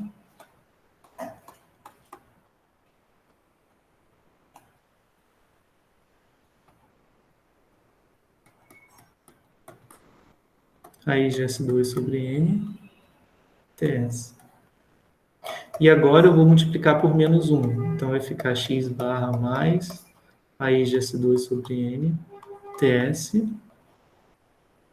maior do que mi, maior do que x barra, menos raiz de S2 sobre N, TS. Tá? Então, o meu intervalo de confiança é, para mi, de 1 menos alfa, né? De probabilidade é igual a... Qual valor que é menor? Esse aqui ou esse aqui? Esse é menor, né? X barra menos raiz de S2 sobre N, TS, x barra mais raiz de S2 sobre N, TS. Tá?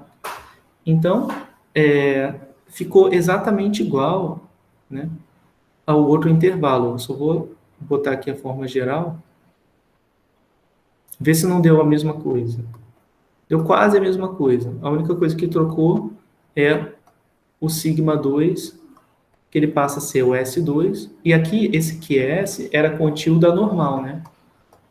Esse quantil era da normal, mi, sigma 2 sobre n. Agora, nesse caso, ao invés de ter o sigma 2, eu tenho S2, e aqui o T, ele é um quantil da T com n menos 1 graus de liberdade. Então, se eu tenho uma amostra de tamanho 10, então aqui vai entrar 9. Né? Tá bom? Então, não muda muita coisa, só muda o quantil da T. Né? O quantil que vem da T, ao invés de vir da normal. Então, vamos lá, vamos fazer, só para terminar a aula, vamos voltar para os exemplos dos escorpiões e vamos escolher, primeiro eu vou escolher 1 menos alfa igual a 95%, tá? Para a gente comparar os dois intervalos. Então, aqui eu tenho TS é igual ao quantio de 1 menos alfa sobre 2 dá T de student com 9 graus, tá? De liberdade. Então, como é que eu faço isso? Eu venho aqui no R para obter o quantio. Eu venho aqui e faço. Ops. Lembra como é que era para achar quantio da normal? Era Q enorme, né? Para achar o quantio da T é QT. Então, QT, eu quero o quantio 1 menos alfa sobre 2. Né? Como 1 menos alfa é 95%, então 1 menos alfa sobre 2 vai dar 97%. No 97,5%. Tá? Porque eu tenho que fazer aquele gráfico aqui, né? Aqui eu tenho 95%, aqui eu tenho 2,5% e aqui eu tenho 2,5%. Aqui está o meu Q, meu TS. Então ele deixa 97,5% à esquerda. Então, beleza. Então eu quero o quantio da Q, que equivale a 0,975, que são os 97,5%. Quantos graus de liberdade? 9 graus. Então, eu nem preciso olhar a tabela, né? É só eu pedir aqui no R, ele já me deu o quantio. Deu 2,2621. Tá? Então, beleza, já fiz o meu quantio, né? Então, aqui, vamos voltar. Deixa eu tirar um pouquinho do zoom, que ele está bem alto. Zoom out. Tá, eu acho que agora dá para ver melhor fazer assim. Então, vou voltar para pegar os dados do problema. Vamos olhar aqui.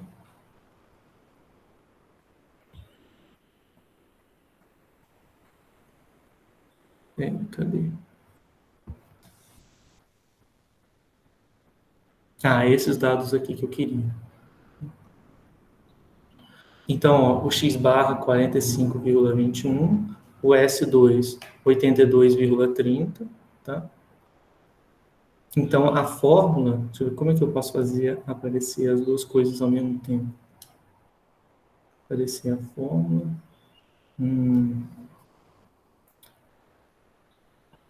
Tá, vou anotar aqui, vou fazer assim.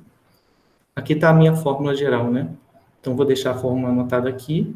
Então, o meu x barra era 45,21, o meu S2 era 82,3, 1,30, né, tanto faz. E é isso. E o meu TS era 2,26. Então, eu vou substituir na fórmula, né? Então, nota que vai dar a mesma coisa. T é x barra menos TS, só que o TS mudou. O TS é 2,26, não é mais esse valor. Então, vou botar aqui 2,26. Tá? Vezes raiz quadrada de 82,30 dividido pela raiz de 10. E aqui, do lado direito, é a mesma coisa, só que ao invés de ser menos, é mais. Então, 2,26. Então, vou calcular, deu 38,72, né? Ou 73, se eu for arredondar para o mais próximo. E o outro valor foi 51,69, tá? Então, esse aqui é o meu intervalo de confiança de 95% de probabilidade, agora usando, né, supondo que o sigma 2 é desconhecido. Se a gente for comparar com o intervalo que a gente obteve antes, deixa eu anotar aqui. Então, com o sigma 2 desconhecido, o intervalo deu 38,73 e aqui 51,69. Se eu for voltar e pegar aqui o valor que a gente obteve anteriormente, era esse aqui, 39,58 e aqui 50,69. 0,83. Esse aqui é com sigma 2 conhecido. Tá, nota o seguinte. Qual intervalo é menor? Esse ou esse? Bom, esse aqui é menor do que esse aqui, né? Esse é menor do que esse. Se eu for colocar, talvez assim, esse é menor e esse é maior, tá? Por quê? Esse valor da esquerda é maior do que esse daqui e o valor da direita é menor do que esse. Então, esse intervalo está todo contido dentro desse intervalo daqui. Então, o intervalo de cima contido no intervalo de baixo, tá? Então, esse intervalo é mais fininho, esse aqui é mais grosso. Faz sentido, né? Porque esse aqui eu estou supondo o sigma 2 conhecido. Se eu suponho que o sigma 2 é conhecido, eu tenho menos variabilidade. Aqui eu tenho mais variabilidade, o intervalo vai ter que ser maior para exatamente incorporar essa variabilidade extra. Tudo bem?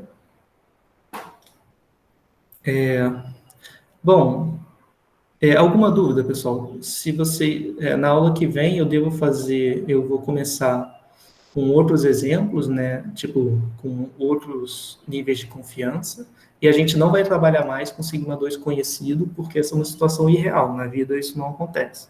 Então, ele foi só um artifício para a gente falar sobre o caso que é mais prático, né? Que é o do sigma 2 desconhecido. Tá? Então, na aula que vem, eu vou começar fazendo intervalos de confiança para mim, com sigma 2 desconhecido, mas com níveis diferentes de 95%, só para a gente fixar as ideias e fixar o procedimento, tá? Para ter um pouquinho mais de prática. E aí a gente continua falando de intervalo de confiança, mas agora vai ser para proporção, ao invés de ser intervalo de confiança para média, tá? Então, eu vou começar com intervalo de confiança para média quando sigma 2 é desconhecido, e depois a gente vai falar sobre o caso de estimar a proporção, tá bom? Bom, pessoal, então a aula de hoje é isso. Alguma dúvida, algum ponto que vocês queiram retomar? Eu queria comentar umas coisas, mas assim, bem gerais, assim, não tem a ver com a aula em Tá, si mesmo. entendi. Então,